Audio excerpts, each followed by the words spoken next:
안녕하세요, 서밋 가족 여러분. 2026년 2월 23일 기준 데이터를 바탕으로 2월 넷째 주 시황 분석을 시작합니다. 오늘 우리가 주목할 주제는 새로운 시장의 질서와 순환매입니다. 그동안 시장을 지배했던 매그니피센트 세븐의 독주 시대가 저물고 이제는 GDP 성장과 금리 변화라는 매크로 변수가 시장의 판도를 완전히 바꾸고 있습니다. 단순한 지수의 등락을 넘어 자본의 흐름이 어떤 섹터로 이동하며 새로운 기회를 창출하고 있는지 그 논리적 배경을 정밀하게 파헤쳐 보겠습니다. 시장의 겉모습이 아닌 본질을 꿰뚫는 서밋만의 인사이트, 지금 바로 시작합니다. 이번 주 우리가 반드시 포착해야 할 세 가지 핵심 데이터 신호입니다. 첫째는 견고한 매크로 환경입니다. 미국 4분기 GDP가 1.4% 성장한 가운데 제조업 지표인 51.2와 서비스업 지표인 52.3 PMI가 모두 기준선 50을 넘기며 동반 확장 국면에 진입했습니다. 시장의 체력이 여전히 튼튼하다는 증거죠. 둘째는 자금의 거대한 전환입니다. 그동안 시장을 독식하던 매그니피센트 세븐의 기세가 꺾이고 대신 성장주에서 가치주로 그리고 경기 민감주로 자금이 빠르게 이동하고 있습니다. 마지막은 철저한 변동성 관리입니다. 이제는 AI 인프라와 저평가된 소형주로 포트폴리오를 다각화해 하락 방어력을 높여야 합니다. 한마디로 본격적인 순환매 장세에 대비해 안전벨트를 매야 할 시점입니다. 자, 그럼 거시경제지표를 통해 현재 시장의 체력을 정밀하게 진단해 보겠습니다. 최근 시장 일각에서 경기 침체에 대한 우려가 나오고 있지만 데이터를 보면 그 걱정은 아직 시기상조라는 점이 명확히 드러납니다. 2026년 미국 4분기 GDP는 1.4% 성장하며 경제의 튼튼한 기초 체력을 다시 한번 입증했습니다. 특히 실물 경기를 가늠하는 제조업 PMI가 51.2, 서비스업 PMI가 52.3을 기록하며 두 지수 모두 확장 국면의 기준점인 50을 상회하고 있다는 점에 주목해야 합니다. 여기에 소비자 심리 지수까지 56.6을 기록하며 견조한 심리적 지지선을 형성하고 있죠. 결론적으로 현재 경제는 침체가 아닌 경기 확장 국면에 머물고 있다고 분석됩니다. 지난주 시장 성과를 숫자로 확인해 보겠습니다. 나스닥이 1.53%, S&P 500이 1.11% 상승하면서 표면적으로는 아주 평온한 한 주였습니다. 중소형주인 러셀 2000과 가치주 지수도 각각 0.6%대의 수익률을 기록하며 상승세에 동참했죠. 하지만 단순히 지수가 올랐다고 해서 안심할 상황은 아닙니다. S&P 500 내 섹터별 성과를 자세히 뜯어보면 자금의 흐름이 기존 주도주를 벗어나 아주 급격히 이동하고 있다는 사실을 알 수 있습니다. 즉, 겉으로 보이는 지수의 상승보다 그 이면에서 소리 없이 진행되는 주도주의 교체에 우리 투자자들은 더욱 집중해야 합니다. 자금의 실질적인 흐름을 보여주는 이 차트를 보시죠. 연초 대비 성과를 보면 가치주 중심의 러셀 1000 밸류 지수는 7.13% 상승한 반면 성장주 지수는 오히려 4.06% 하락하며 역대급 괴리가 발생하고 있습니다. 이것은 단순히 기술주가 잠시 쉬어가는 차원이 아닙니다. 시장의 선호도가 성장 그 자체에서 합리적인 가격, 즉 가치주로 옮겨가는 구조적인 변화가 시작된 겁니다. 그야말로 새해 새로운 시장의 서막이라 할 수 있는데요. 이제 우리 투자자들도 과거의 성공 방정식에서 벗어나 이러한 새로운 질서에 맞춰 포트폴리오를 재정비해야 할 시점입니다. 섹터별 흐름을 보면 이번 주의 주인공이 누구인지 명확해집니다. 바로 경기 민감주, 즉 시클리컬 섹터의 화려한 귀환입니다. 주간 성과를 보시죠.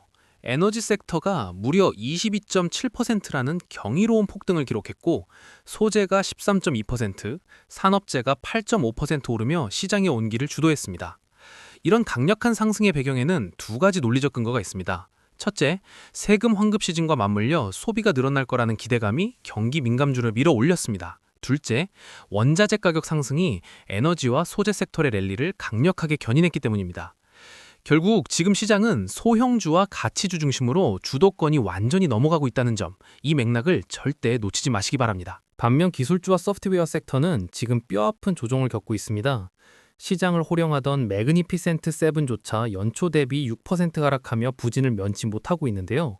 놀랍게도 이 7종목 중 단 한 종목만이 플러스 수익률을 기록 중인 실정입니다. 특히 소프트웨어 섹터는 고점 대비 무려 30%나 폭락하며 본격적인 과열 해소 국면에 진입했습니다.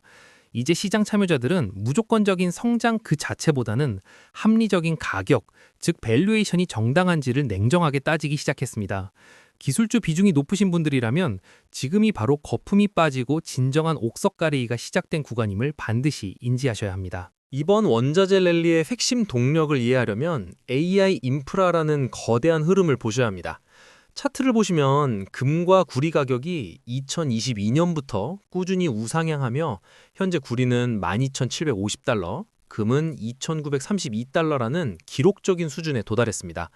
이건 일시적인 유행이 아니라 산업의 구조적 변화인데요. 특히 AI 데이터 센터 구축에 필수적인 막대한 양의 구리와 전력 수요가 가격을 강력하게 밀어 올리고 있습니다. 여기에 재정 적자 우려까지 겹치며 금이 안전자산으로서의 매력을 더해 수요를 자극하고 있죠. 결국 AI 투자의 지평이 이제는 하드웨어를 넘어 기초자산인 원자재 슈퍼사이클로 확장되고 있다는 점이 핵심입니다. 하지만 여기서 우리가 반드시 경계해야 할 레드 플래그가 하나 있습니다. 바로 에너지 섹터의 이상 과열 현상입니다. 차트를 보시면 현재 WTI 유가는 배럴당 66.49달러 선에 머물며 전망이 다소 부정적인 상황입니다. 그런데도 에너지 주가는 무려 22.7%나 폭등하며 유가 흐름과 완전히 따로 노는 극심한 괴리를 보여주고 있죠. 이것은 기업의 실적이나 유가 상승 같은 펀더멘탈에 근거한 것이 아닙니다. 단순히 최근의 원자재 랠리에 편승한 투기적 수요가 몰린 결과로 분석됩니다. 실질적인 동력 없이 심리만으로 급등한 자산은 언제든 가파른 조정을 받을 수 있습니다. 에너지 섹터에 대한 무분별한 추격 매수보다는 냉정한 관망이 필요한 시점입니다. 섹터별 흐름을 뒤바꾸는 또 하나의 강력한 변수, 바로 정책 리스크입니다. 보시는 것처럼 최근 규제는 자산 가격을 결정하는 가장 핵심적인 변수로 떠올랐는데요. 우선 금융주를 보면 트럼프 대통령의 신용카드 이자율 10% 상한제 제한이 수익성 악화 우려를 낳으며 섹터 전체에 큰 타격을 줬습니다. 헬스케어 역시 2027년 메디케어 어드밴티지 요율 동결 소식에 직격탄을 맞으며 거센 매도세가 몰렸죠. 결국 지금은 기업의 실적이나 펀더멘털뿐만 아니라 정부의 규제 칼날이 어디로 향하는지까지 정밀하게 계산해야 하는 고차원적인 대응 구간에 진입한 것으로 분석됩니다. 이번에는 채권 시장의 움직임을 정밀하게 짚어보겠습니다. 현재 채권 시장은 아주 고무적인 신호를 보내고 있는데요. 보시는 것처럼 2년물 금리는 3.48%, 10년물은 4.08%, 그리고 30년물은 4.72%를 기록하며 금리 체계가 안정화되는 모습입니다. 가장 주목할 점은 장단기 금리 차인 10년물과 2년물 차이가 드디어 정상적인 우상향 곡선을 그리고 있다는 겁니다. 특히 10년물 국채 금리가 4.08% 수준에서 안정적인 흐름을 유지하고 있는데요. 이는 시장이 이제 경기 침체에 대한 공포보다는 경제가 완만하게 안착하는 연착륙, 소프트 랜딩 시나리오를 강력하게 지지하고 있다는 증거로 분석됩니다. 채권 시장이 보내는 이 정상화의 신호를 우리 투자 전략의 든든한 이정표로 삼으시기 바랍니다. 투자의 본질은 결국 싸게 사서 비싸게 파는 것입니다. 밸류에이션 데이터를 보면 지금 우리가 어디에 서 있는지 명확히 알 수 있습니다. 차트를 보시면 그동안 시장을 이끌던 성장주는 여전히 역사적 고평가 영역, 즉 하이 밸류에이션 구간에 머물러 있습니다. 반면 러셀1000 가치주는 펀더멘털 대비 매우 매력적인 가격대인 어트랙티브 밸류에이션 위치에 있죠. 지수 전체를 대변하는 S&P 500과 비교해도 가격 메리트가 상당합니다. 이 데이터가 주는 핵심 메시지는 분명합니다.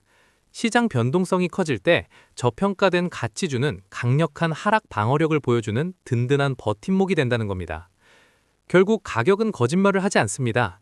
지금은 거품 낀 성장주보다 내재 가치 대비 저렴한 곳에서 확실한 안전 마진을 확보해야 할 때입니다. 이제 투자 전략의 핵심으로 들어가 보죠. 첫 번째 전략은 AI 투자의 지평을 넓히는 것입니다. 지금까지의 AI 랠리가 소프트웨어나 반도체 같은 직접적인 기술주 중심이었다면 이제는 그 생태계를 지탱하는 인프라 섹터로 눈을 돌려야 합니다. AI라는 롤러코스터에서 최후의 승자가 되기 위해서는 전력망과 원자재 같은 실질적인 하드웨어 인프라가 필수적이기 때문인데요. 우리가 주목해야 할 유망 섹터는 바로 유틸리티와 소재입니다. 특히 AI 데이터 센터 가동을 위한 전력 수요와 구리, 금 같은 핵심 소재의 가치는 앞으로 더욱 부각될 것으로 판단됩니다. 단순한 기술주 치종에서 벗어나 AI의 뿌리인 인프라로 포트폴리오의 지평을 확장해 보시기 바랍니다. 마지막 전략으로 분산 투자의 중요성을 다시 한번 강조하겠습니다.